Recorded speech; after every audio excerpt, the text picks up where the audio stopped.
느헤미야 10장 28절부터 39절입니다.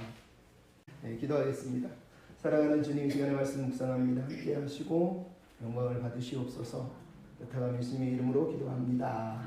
아멘. 교회에 가기 싫은 이유가 여러 가지가 있다고 그러죠. 어떤 사람이 교회에 가기 싫은 이유 9가지를 썼는데, 첫째는 재미가 없어서, 둘째는 불신자들과 뭔가 달라야 한다는 부담 때문에, 셋째는 이 교회가 직분이 계급처럼 느껴져서 그게 싫답니다. 넷째는 목사 설교가 너무 지루하대요. 다섯째는 늦잠 자고 싶어서, 여섯째는 봉사하는 게 너무 부담이 돼서 일 시킬까봐, 일곱째는 허언금이 부담이 돼서, 여덟째는 꼴 보기 싫은 사람이 있어서, 아홉째는 모범적인 사람이 없어서 됩니다. 여기 딱 두 가지로 추려져요. 하나는 부담, 하나는 모범적인 사람이 없다. 너무 슬프지 않습니까? 인도의 간디라고 하는, 이미 돌아가신 분이지만 그분이 옛날에 영국에서 유학을 했답니다. 영국에서 유학 시절을 할 때 교수가 이 인도 사람, 동양 사람이 너무 싫어가지고 인종차별을 막 한 거죠. 근데 그분이, 교수가 어느 날은 간디에게 공부도 잘하는 동양 사람이 너무 싫어가지고 시험 문제를 내면서, 너는 시험만 보지 말고 끝나고 논술을 봐라. 내가 물어보는 것에 대답을 해야 된다 그랬다는 거예요. 그래서 시험을 보고 나서 논술을 하는데, 네 앞에 지금 이렇게 돈다발이 있고 여기에 지혜의 다발이 있다. 지혜 주머니하고 돈 주머니가 있는데 너는 이 둘 중에 어느 걸 택하겠느냐? 그랬더니 간디가 생각도 안 하고 돈 주머니로 됐다는 거예요. 그랬더니 교수가, 이놈 미개한 놈, 역시 그러면 그렇지, 네가 돈밖에 모르지, 이러더라는 거예요. 그랬더니 간디가 교수한테 그랬대요. 다 자기가 부족한 걸 찾게 돼 있는 거죠. 그 사람은 지혜가 넘쳤다고, 교수는 당신은 지혜가 부족하니까 그걸 고르는 거야, 이랬다는 거죠. 농담하는 거지만. 그랬더니 교수가 열이 받아가지고 시험을 너무 잘 봤는데 위에다가 점수를 안 쓰고 바보 이렇게 썼더니, 간디가 화가 났는데 화를 안 내고 교수한테 찾아가서 시험지를 딱 주면서 그랬다는 거예요. 교수님, 시험을 봤는데 시험 점수가 안 써졌고 교수님 사인 써 있습니다. 교수가 두 방을 맞은 거죠. 근데 이 간디에게 영국의 인도의 성자라고 하잖아요. 어느 날 기자가 와가지고, 당신은 왜 그리스도인이 되지 않았습니까? 그랬더니 간디가 그랬답니다. 그리스도를 진정으로 따르는 그리스도인을 만나면 그때 내가 생각해볼게. 그때 생각해볼게. 참 슬프지 않습니까? 수많은 사람들이 인도에 와서 영국 선교사들이 선교를 했는데, 간디가 볼 때 그들은 선교사가 아니라 탐욕스러운 제국주의 선교사들이라는 거죠. 자기 땅을 빼앗고 가난한 사람들을 빼앗는다는 거죠. 물론 간디가 테레사 수녀를 보고는 그렇게 말을 못했겠지만, 여러분, 오늘 본문에 우리가 보는 느헤미야 10장은 아마 간디가 그토록 찾았던 그리스도를 따라 사는, 하나님을 따라 사는 사람의 모습이 아닐까. 세상이 정말 보고 싶은 그리스도인들, 아니면 하나님이 정말 보고 싶었던 그 비전의 백성들이 오늘 본문 느헤미야 10장에 나온 백성들이 아닐까, 이런 생각을 합니다. 왜냐하면 우리가 늘 말씀드렸지만, 느헤미야 8장, 9장 이렇게 내용을 보면 무슨 내용이 나왔습니까? 이스라엘 백성들이 성벽을 다 짓고 나서 초막절을 보내고 나팔절을 보내고 말씀으로 막 먹고 나니까 그들이 결국은 하나님 앞에서 9장에 보면 막 회개를 하잖아요. 말씀을 먹으니까 회개를 한 거거든요. 그렇게 회개를 한 그들이 지금 9장 38절에 우리가 지난주 읽었지만 뭐라 그럽니까? 이 모든 일로 말미암아 우리가 이제 하나님 견고한 언약을 세워 기록을 하고, 방백들과 레인과 제사장들, 리더들이 다 여기에 사인을 하고 봉인을 합니다라고 하면서 언약을 맺었다는 거 우리가 지난주에 봤단 말이에요. 근데 이 언약갱신이라고 하는 게 너무너무 중요한 거예요. 왜? 느헤미야가 예루살렘으로 온 이유, 그 페르시아의 그 엄청난 명예를 포기하고 돌아온 이유가 바로 이거였단 말이에요. 성벽 하나를 세우기 위해서 온 게 아니라 이스라엘 백성의 무너진 성벽, 영적인 성벽, 이스라엘 백성들의 마음에 하나님의 백성으로서의 그 정체성을 회복하기 위해서, 하나님과의 관계를 다시 회복시키기 위해 중매쟁이처럼, 사도 바울이 항상 얘기해요. 나는 너와 하나님 사이를 중매하겠다라는 것처럼, 지금 사도 바울처럼 느헤미야는 이스라엘 백성과 하나님을 중매시키는 거예요. 결혼시키는 거예요. 그래서 잊어버렸던 사랑을 회복한 이스라엘 백성들이 오늘 언약갱신을 한단 말이에요. 언약갱신. 즉 다시 서약을 하는 거, 우리식으로 말하면. 그래서 이 언약갱신이라고 말하는, 견고한 언약이라고 하는 이 단어가 영어로는 binding agreement라고 되어 있어요. 즉 나를 구속하는, 나를 묶어버리는 언약이라는 뜻이에요. 이스라엘 백성들이 지금 스스로 하나님 앞에 언약에 자기 인생을 묶고 있는 거예요. 아까 우리가 찬양에도 나오지만 하나님께 우리가 묶인 인생이다. 이게 바로 이 단어예요. 이스라엘 백성들이 하나님, 이제는 우리가 하나님께 묶여서 살겠습니다. 하나님의 사랑에 구속돼서 살겠습니다 하는 구속의 언약을 지금 말하고 있는 거라는 거예요. 놀라운 거죠. 여러분 이게 놀라운 이유가 뭡니까? 하나님이 너 언약 빨리 갱신해라고 얘기한 게 아니라 그들이 스스로 구속의 언약을 지금 맹세하고 있기 때문에. 여러분 연애를 할 때 연애 멘트 중에 닭살 멘트 그런 거 있잖아요. 옛날에 그 파리의 여인들 보면 내 안에 너 있다 뭐 이런 거 있잖아요. 나의 나라의 대통령은 당신입니다. 또 하나 당신을 현행범으로 체포합니다. 당신이 내 마음을 훔쳐갔기 때문입니다. 네. 또 하나가 있죠. 나는 죄수입니다. 당신의 사랑에 구속됐습니다. 오늘 본문의 내용이 저는 그래서 사랑의 언약, 구속의 언약, 아름다운 구속이라고 생각합니다.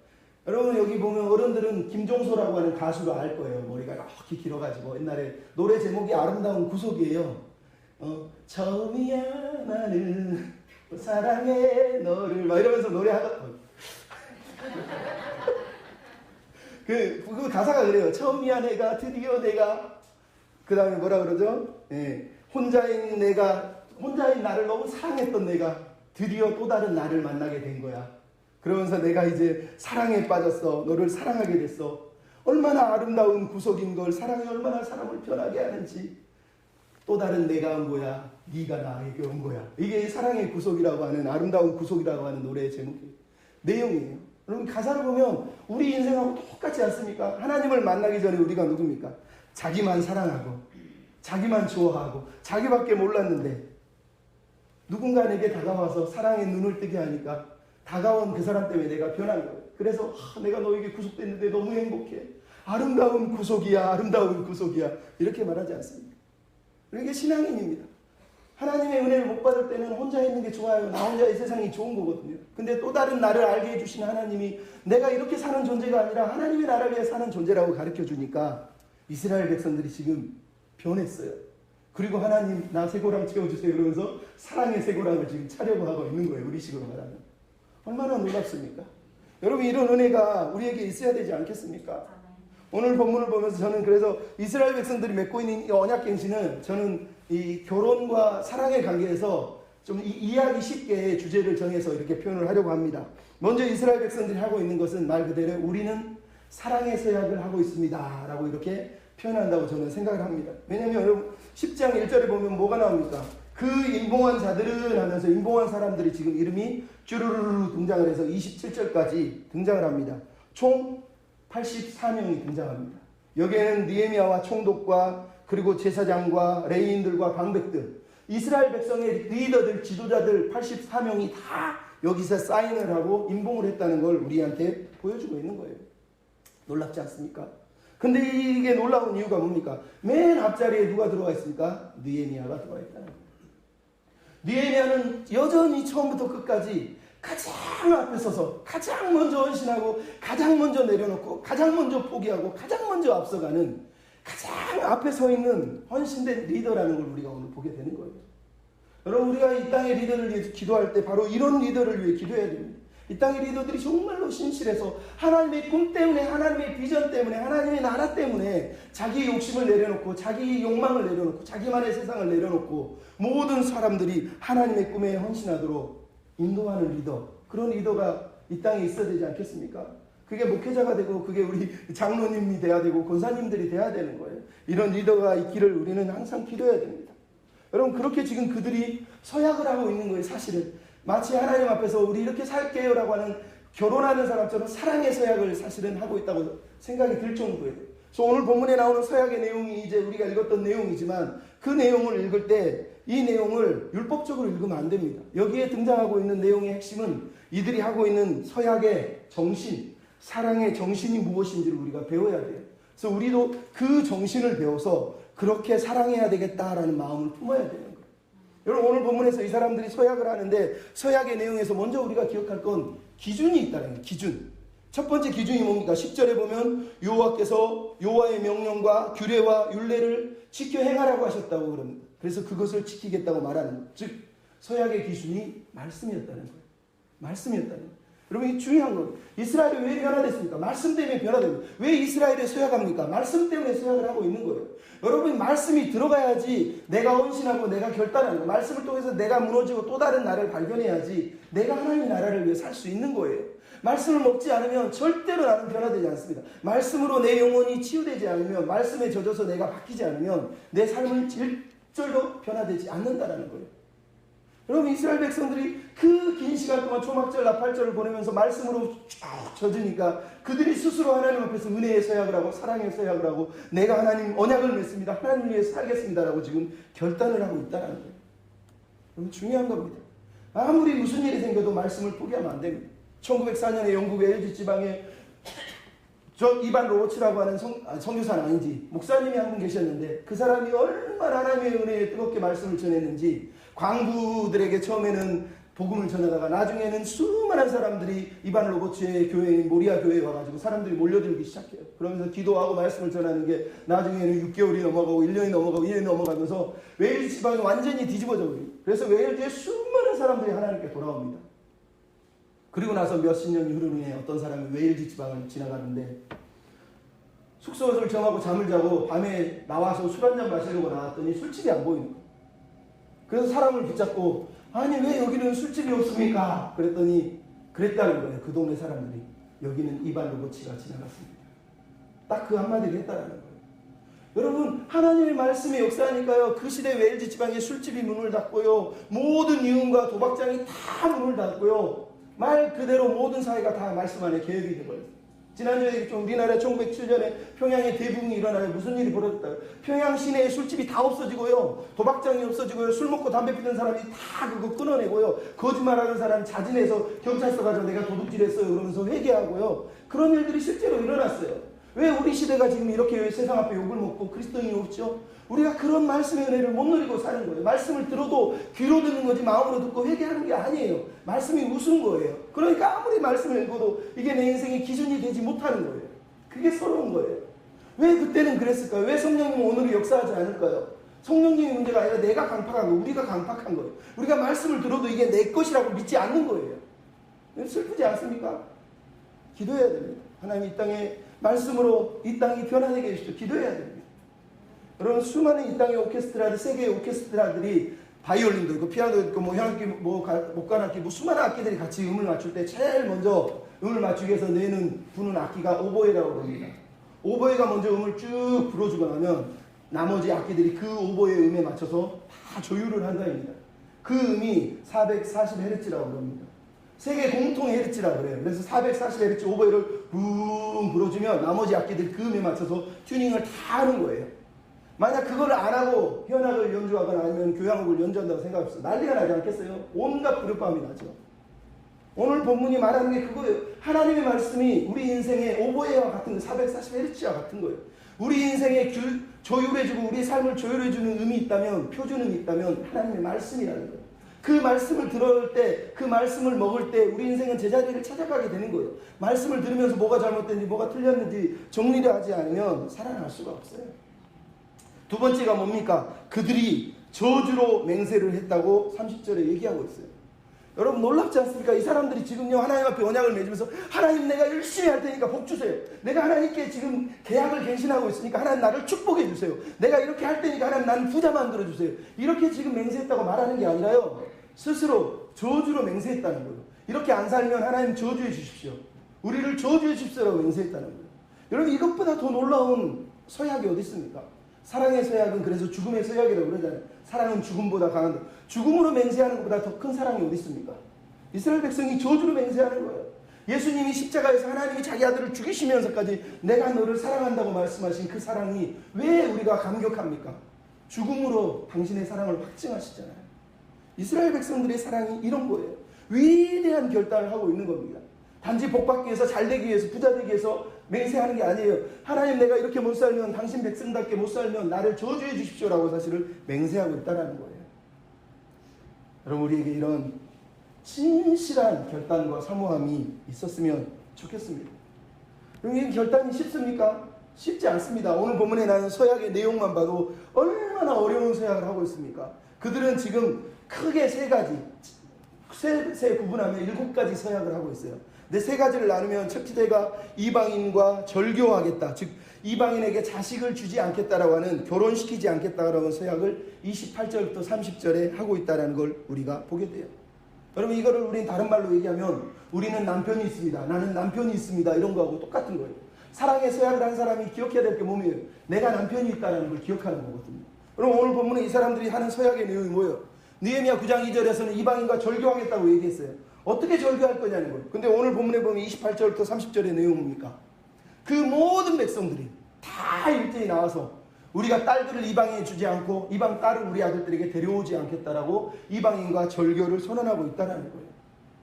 그럼 놀라운 겁니다. 왜? 이것처럼 어려운 게 없거든요. 근데 이것처럼 분명한 하나님의 말씀의 기준이 없어요. 신명기 7장 3절에 보면 그랬거든요. 하나님, 내가 너희를 가나안 땅에 줄 때 너희는 절대 거기서 이방 여인의 딸들을 데려오거나 니네 자식들을, 니네 딸들을 이방 여인한테 주면 안 된다라고 얘기를 했어요. 왜? 그렇게 되면 그 아이들이, 그 놈들이 너희 딸들을, 너희 자식들을 유혹해서 다른 신을 섬기게 만들 것이라는 거예요. 근데 그러고 나서 그 뒤에 조건이 있어요. 신명기 7장 8절에 보면 내가 다만 너희만 사랑했다는 거예요. 그러니 너희는 내 계명을 지켜달라는 거예요. 하나님 말씀의 핵심이 뭡니까? 내가 너희를 이렇게 사랑해서 너를 내 사랑의 백성으로 아내로 맞았는데 너희가 내 언약을 어기면 되겠느냐라고 사실을 말하는 거하고 똑같은 거예요. 근데 여러분 이거를 누가 범했죠? 솔로몬이라고 하는 사람이 범해요. 솔로몬이 임금이 돼가지고 뭘 한 줄 아시죠? 아내가 700에 첩이 300. 1000명이 있었다. 1000명. 근데 그렇게만 얘기하지 않죠. 열왕기상 11장 3절에 보면 그 여인들이 왕의 마음을 돌아서게 했다는, 돌아서게 했다는, 수많은 이방 우상 숭배의 역사가 바로 이 솔로몬 때문에 이스라엘에 들어오게 돼요. 그리고 남북이 갈라지고 이스라엘 땅에 수많은 우상 숭배 단지가 남쪽부터 북쪽까지 다 세워진 거 아닙니까? 단지 이방 여인하고 결혼했는데 그거 하나 때문에, 하나도 아니죠. 1000명하고 결혼했으면 장난 아니겠죠. 하나님이 왜 그거를 못하게 합니까? 이방 여인이니까 단지 민족이 달라서 우리가 다 알잖아요. 왜? 이방 여인이 유혹해서 다른 신을 섬기게 할 거라는 그 이유 때문이었다는 거예요. 오늘 본문에 이스라엘 백성들이 결단하고 있는 내용의 핵심도 똑같아요. 이방과 절교하겠다는 거예요. 결혼시키지 않겠다는 거예요. 왜? 미워서 못생겨서? 아니면 그런 게 아니란 말이죠. 하나님이 하나님의 백성으로 살래 하나님의 가치관, 하나님 나라의 규칙을 주셨는데 이방 여인들이 그걸 다 무너뜨린다는 거예요. 그래서 지금 하고 있는 말은 하나님의 가치관, 하나님 나라의 세계관, 하나님 백성답게 살겠다고 하는 결단을 하는 거예요. 근데 여러분 왜 이 결단을 이제 합니까? 그동안 바벨론 포로에서 돌아와서 140년이 흘렀는데 그동안 뭐 했다는 거예요? 이방 여인과 결혼시켰다는 거예요. 왜 시켰습니까? 이스라엘 백성이 바벨론 포로로 돌아오니까 그 땅에는 이방인들이 이미 차지하고 있어요. 보니까 거기에는 자기들이 남의 땅에 와가지고 지주 노릇하고 땅 차지하고 권력 행사하고 산발락과 도비아 같은 사람들이 권력 행사를 하고 있었단 말이죠. 그러니까 이 사람들 앞에서 자기들이 믿음으로 살기가 너무 힘들어 보였어요. 관계를 맺지 않으면 못 살 것 같아요. 왜? 장사도 해야 되고 돈도 벌어야 되는데 자기들끼리 모여서는 안 될 것 같으니까. 그래서 나중에 보면 나오지만 13장 14장 넘어가 12장 13장 넘어가 누가 나옵니까? 대제사장들과 제사장들과 레위인들조차도 자기 딸들을 이방 여인과 결혼시켰다는 거예요. 그랬으니 종교 지도자들이 그랬는데 백성들은 어찌 지키겠냐는 거예요. 모든 사람들이 자기 자식 중에 좀만 좀 괜찮은 애 있으면 이방 여인, 이방 잘 사는 사람하고 결혼시켜서 가문과 혈맹을 맺었다는 거예요. 그러니까 사람들이 그러면서 서로 먹고 사는데, 장사하는데, 삶의 평안과 안정을 누리는데 세상 사람이 편해 보인 거예요. 그러니까 하나님이 율법이 주었는데도 불구하고 율법을 포기하고 이방인과 교제하고 이방 사람과 결혼을 시켰단 말이에요. 여러분, 교회는 이 마음을 늘 배워야 됩니다. 우리가 물론 불신자하고 결혼해야 되냐 말아야 되냐 이런 거 가지고 논쟁하지만 여러분, 성경은 불신자하고 결혼하지 않는 게 더 지혜롭다고 말합니다. 물론 불신자하고 결혼하는데 전도의 마음으로, 선교의 마음으로 내가 희생하지 하면서 할 수 있어요. 하지만 그거는 어쩌다가 예외적인 거고요. 대부분은 안 믿는 사람 때문에 고민하고 고통스럽게 긴 시간들을 힘들어합니다. 그러다가 믿음을 잃는 사람들이 더 많기도 하고요. 보편적으로는 그래서 믿는 사람하고 결혼하는 게 사실은 맞는 거죠. 근데 중요한 건 믿는 사람은 또 어떻습니까? 믿는 사람이 믿음이 있다고 해서 좋은 사람이 또 있습니까? 가만히 보면 믿는 사람도 개척아니에요. 저 성격이 이상한 사람도 너무 많아요. 왜? 가치관, 세계관이, 하나님의 가치관과 세계관이 정립이 안 돼 있는 거예요. 말은 믿는데, 말은 교회 가서 예배 드리는데 머릿속에 들어있는 생각은 다 세상 사람하고 똑같아요. 이방 여인하고 결혼했더니 이스라엘 백성하고 똑같아요. 왜? 먹고 살아야 되는데, 집이 좀 안정돼야 되는데, 좀 괜찮게 살려면 이방 사람을 만나야 되고 그들과 결혼해야 하고 그들과 장사해야 되고 그들과 함께 관계를 맺어야 되기 때문이라는 거예요. 이게 이스라엘의 모습이고 우리 시대의 모습인 거예요.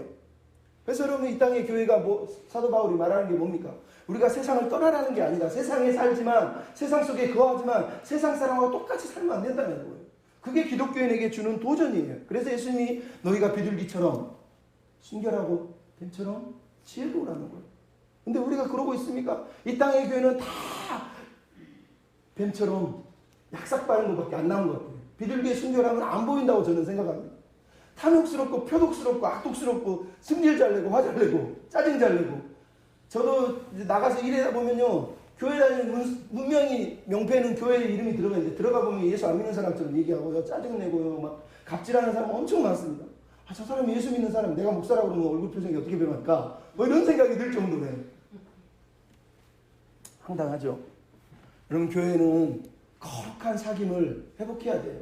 그 거룩한 사귐이 나를 살리는 거예요. 안 믿는 자와 사귀는 게 꼭 절대 사귀지 말라는 건 아니지만 내 영혼을 살리는 길은요, 거룩한 백성을 만나서 거룩한 꿈을 꿀 때 우리 영혼이 살아나는 거예요. 그게 필요한 거예요. 교회는 그래서 가정을 지킨다는 게 믿음의 유산을 물려주기 위해서 믿음의 싸움을 가정에서 힘들지만 어렵지만 계속해서 해나가야 되는 거예요. 때로는 그래서 힘들지만 어렵지만 얼마나 긴 시간 동안 그들이 교제하고 장사했겠어요. 근데 지금 단칼에 잘라내는 이유가 뭡니까? 하나님 때문이에요. 하나님 말씀 때문에, 하나님을 사랑하기 때문에, 하나님의 뜻이 거기 있으니까 이방 사람들과 절교하는 거란 말이죠. 세논 에트리지라고 하는 여자분이 나 다시 사랑에 빠지다, 다시 첫사랑에 빠지다라는 책을 썼어요. 근데 제가 그 책을 읽으면서 깜짝 놀란 게 하나 있어요.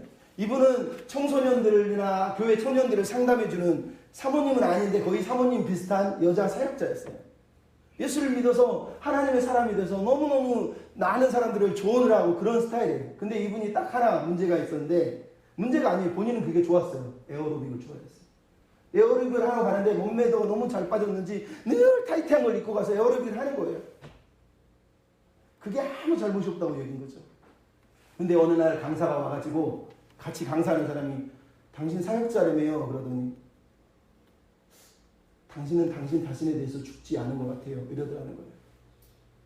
그래서 자기가 죽지 않은 것 같다는 말을 듣는 그 순간 충격을 받았어요. 그때 하나님이 자기에게 말씀을 하시는 것 같은 느낌이 들었다는 거예요. 뭐냐?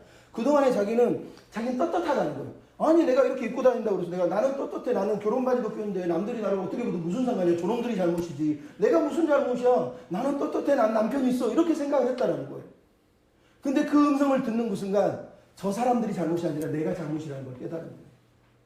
내가 빌미를 제공하고 내가 저 사람들을 유혹하는 것처럼 보이게 만들었다. 내가 그렇게 입고 다닌다는 거예요.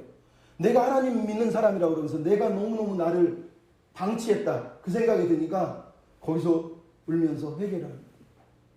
그리고 그때부터 옷을 단장하고 함부로 남자들 만나고 막 에어로빅 하면서 남한테 막 보이고 이런 걸 그때부터 안 하고 잘라내는 거예요. 왜? 자기에게 가정이 있잖아요. 그래서 그날 집에 돌아가가지고 남편한테 밤에 손을 붙잡고 여보 내가 오늘 에어로빅 하는데 하나님이 나에게 말했어.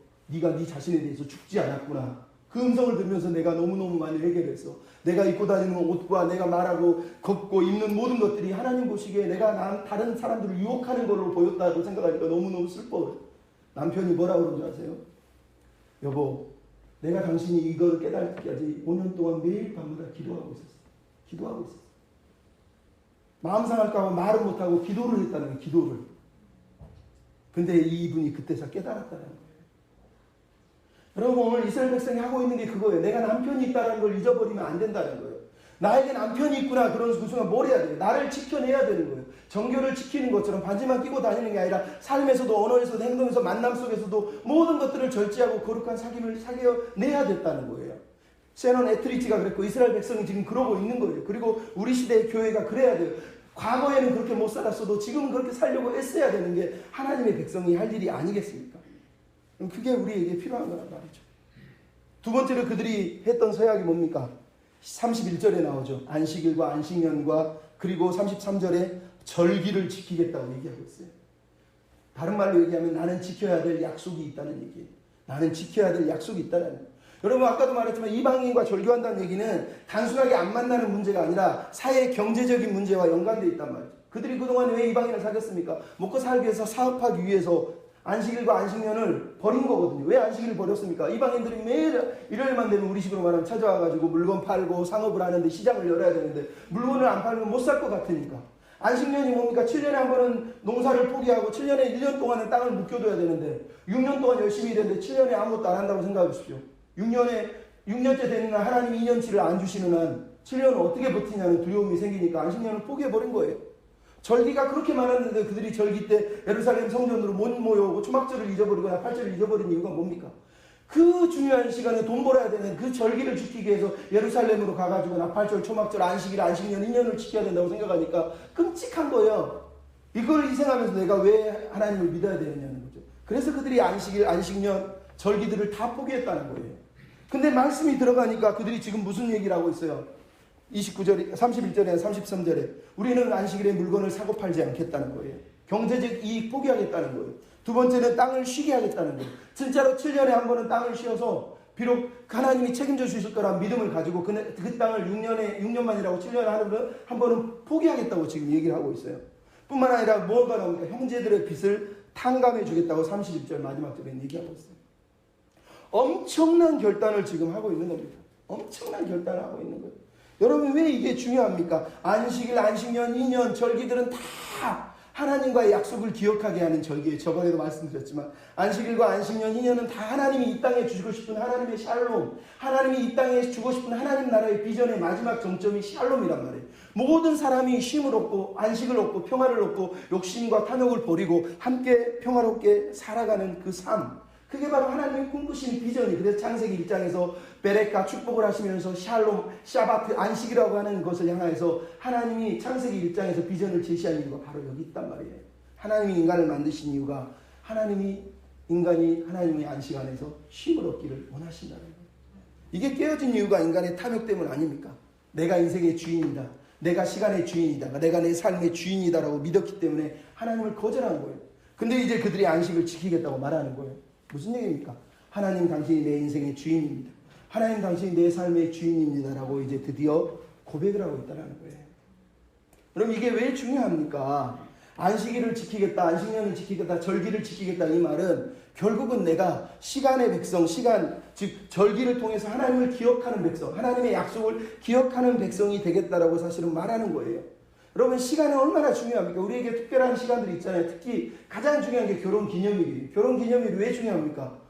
다른 사람들도 결혼기념일 축하해 줄 수 있어요. 하지만 가장 중요하게 여긴 사람은 결혼 당사자예요. 두 사람은 그 결혼기념일이 제일 중요한 거예요. 왜? 그날이어서 중요한 게 아니라 그날은 우리가 결혼한 이유, 왜 결혼했는지를 기억하게 하는 날이에요. 결혼 서약의 이유, 약속을 지켜야 된다는 걸 기억하는 날이 절기란 말이에요.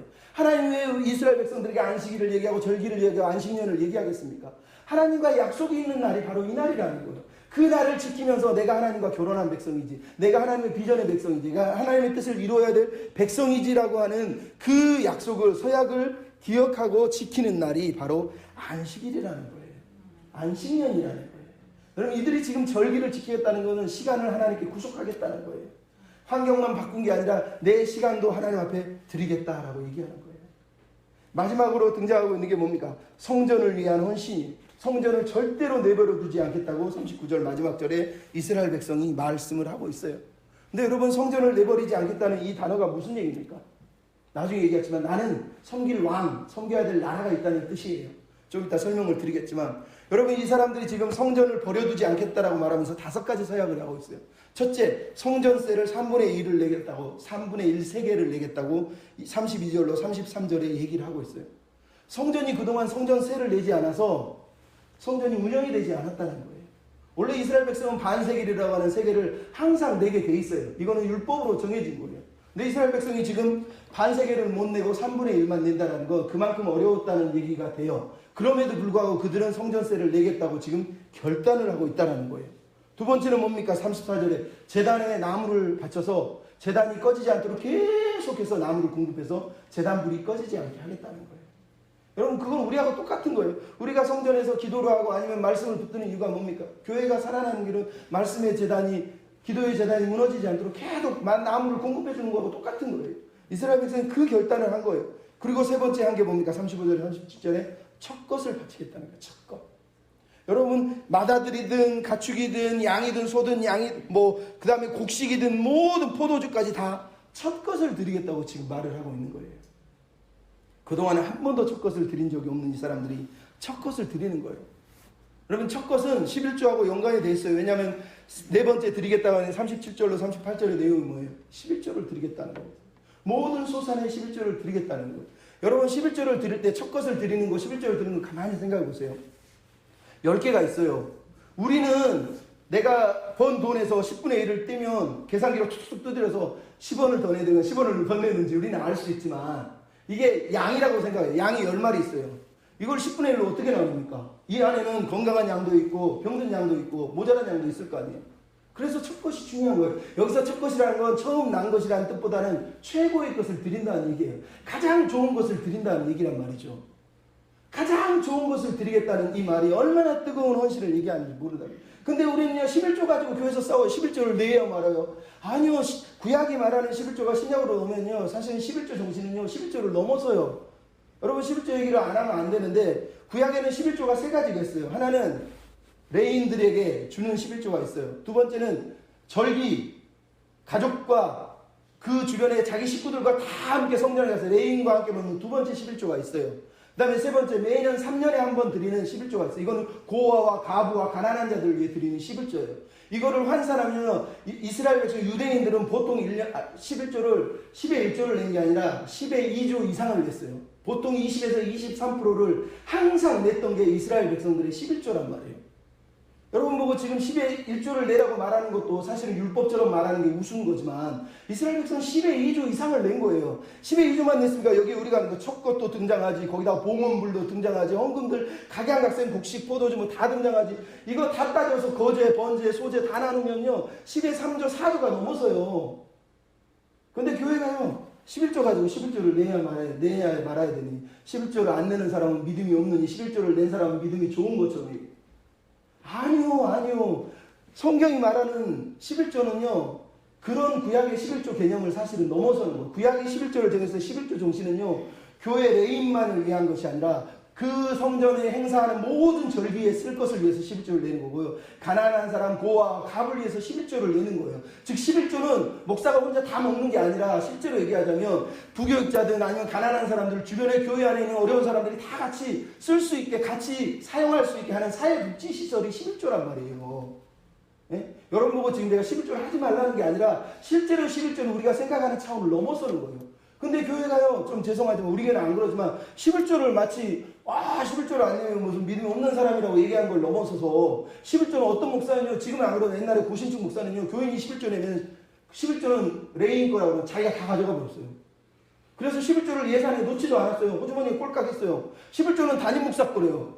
아니 성경적으로 따지면 여기 찬양하는 사람 전도사들도 레인 아닙니까? 우리 식으로 말하면? 그러니까 따지자면 그러면 레인도 목사들처럼 동등하게 섬겨줘야 되는 거 아니에요? 근데 그러니까요, 담임 목사가 11조 다 가져가 버려요. 뭐 지금 우리가 그렇다는 게 아니라 옛날에 그랬다는 거예요. 근데 지금도 그런 마음으로 교회를 운영하는 사람들이 있어요. 그것도 잘못됐지만 11조가 마치 11조 내는 게 율법이라고 생각하면서 벌벌 떨면서 11조를 못 내는 사람도 있어요. 비천한 겁니다. 여러분 11조는 율법이 아니라요. 11조는 하나님의 정신, 아까도 말했던 세 가지가 다 들어있는 거예요. 하나님의 교회가 하나님의 교회를 섬기는 사람, 그리고 주변에 가난한 사람과 고아와 가부들이, 그리고 가족들이 다 같이 함께 사용하는 게 11조 정신의 11조예요. 11조. 그래서 예수님이 뭐라고 그래요? 너희가 외양과 박하와 근처에 11조를 바치면서 정의와 공의와 믿음은 버렸다고 얘기하시잖아요.